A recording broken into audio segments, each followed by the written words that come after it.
at home already. Wave the flags there for me, please. Because the EU, as a punishment to the people of the United Kingdom, are demanding that the price of leaving will be to break up the United Kingdom. We won't let them.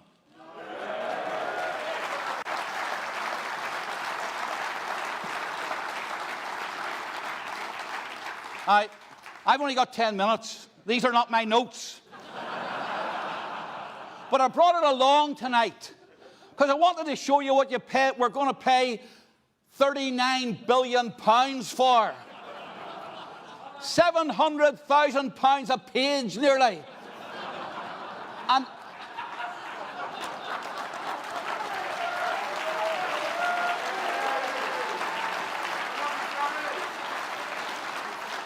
And every page carries an obligation to bow the knee to the EU and to destroy the vote of the people of the United Kingdom. If we abided by this agreement, folks, all of what people voted for would not be delivered.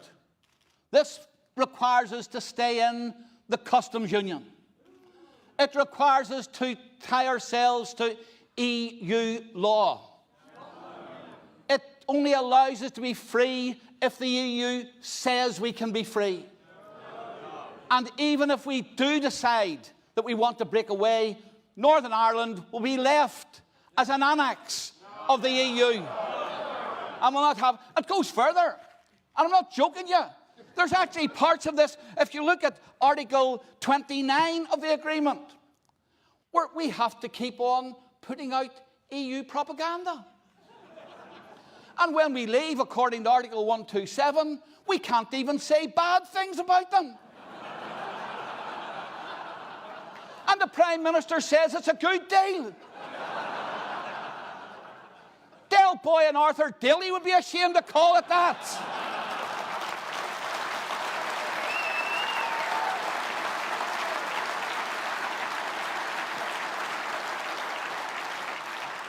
And how do we get into this mess? How do we get tied up with this? Well, and you heard from Kate.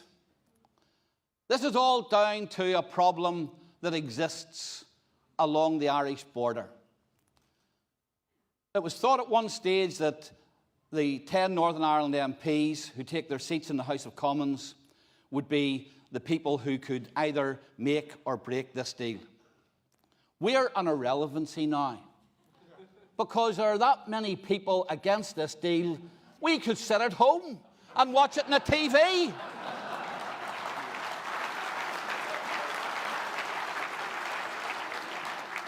But Northern Ireland is an irrelevancy in this. Because, of course, Northern Ireland is now being used by the EU in an attempt to keep the UK in the EU. And this was brought about when I think the EU, the negotiators sat down. How can we create a problem which creates a situation where we can say you cannot leave because there are such big problems? And the Irish government and the EU sat down and they contrived the biggest con trick that you could ever think of. Back in Northern Ireland, and in Ireland as a whole, we have, if you tell a tall story, it's called You Go and Kiss a Blarney Stone. In this case, they made love to the Blarney Stone, I think, when they came up with this one.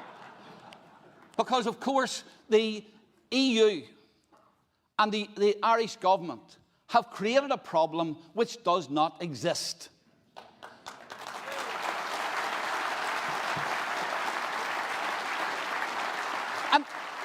And let's just look at it.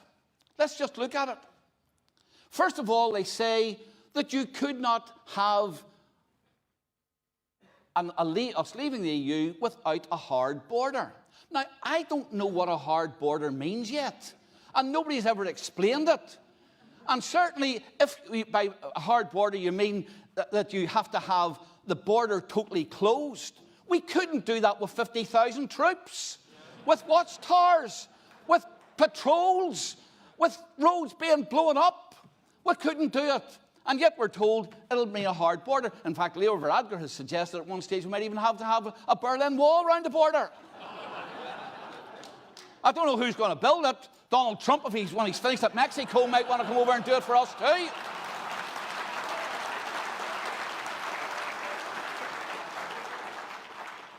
So, I mean, what would it mean? What would you have to do for a hard border? I'll tell you one thing, if 50,000 troops couldn't do it, a lot of barber poles across the main roads between Northern Ireland and the Republic won't do it either. But it's not even necessary, folks. Every day, trade goes across the Irish border and taxes are collected. Every day into the Irish Republic comes trade from third countries, from China, from Africa, from South America, where there are no similar rules to what there are in the EU. Is every container opened? No, of course it's not. The goods come in, they go to the shops, trading standards officers check them. They don't need to be checked at the border. They're checked at the point of sale or the point of distribution. And when it comes to animal checks, we already do animal checks. We have similar veterinary standards. It's all doable. And yet we're told that this is necessary. It's a con trick, of course. It's a con trick devised to keep us in the EU. Now, the Prime Minister would say, oh no, it's only temporary. In fact, the EU don't even really want it. They spent a year and a half fighting for it.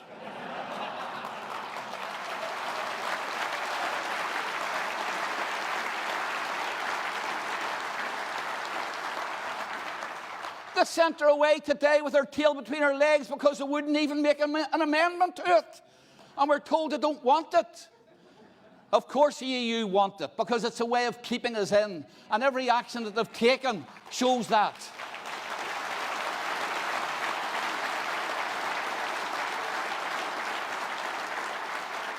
Only this week we've had the European Court of Justice ruling that we can extend Article 50 time if we want, unilaterally. Here's an organisation that usually works about the same pace as evolution, and it made a decision within 4 or 5 days. There's nothing political about that. They don't want to keep us in. Of course they do. And as the deadline approaches, I can tell you that this deal, or any of the amendments which the Prime Minister is seeking to it, we don't want assurances. Assurances. I mean, listen, the assurances will be given by people who will not even be there after May, because there's European elections. They would have to be exercised by a government that might not even be in power when we have to do these things. So what are the assurances worth? And I believe that come the 29th of March, folks, we must leave.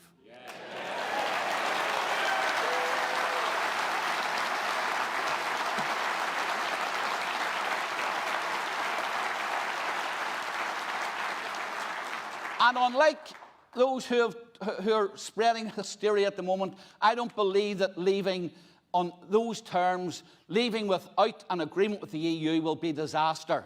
We've been told that there'll be no food in the shops, no medicines in the hospitals, no Mars bars. I could do without that anyway for a wee while. We'll be starving. Now, I don't understand this. For 6 years during the war, U-boats, the Luftwaffe, the Wehrmacht couldn't starve us out.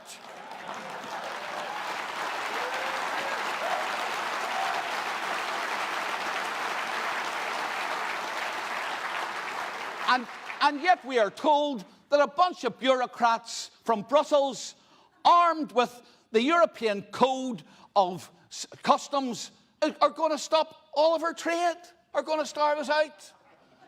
In the words of the old Dad's Army theme, who do you think you're kidding, Mr. Hammond, if you think we'll fall for that?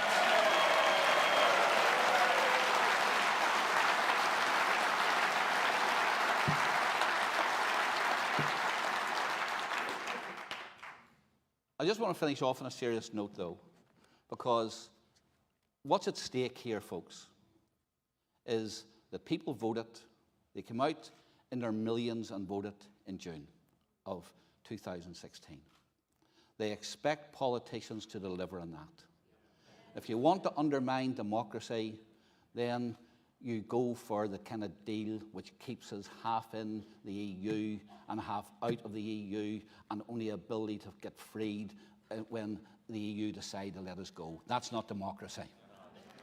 And I'll tell you, from the point of view of Northern Ireland, we are not going to accept, in the words of the Attorney General, a situation where we have to regard the rest of the United Kingdom as a third country, where we find ourselves cut off from our main market, where we find that we can't take part in trade deals, where we find that forever we will have our laws made in Brussels without any input or any ability to change them, regardless of how damaging they are. That's not democracy. That's dictatorship. We'll not have it.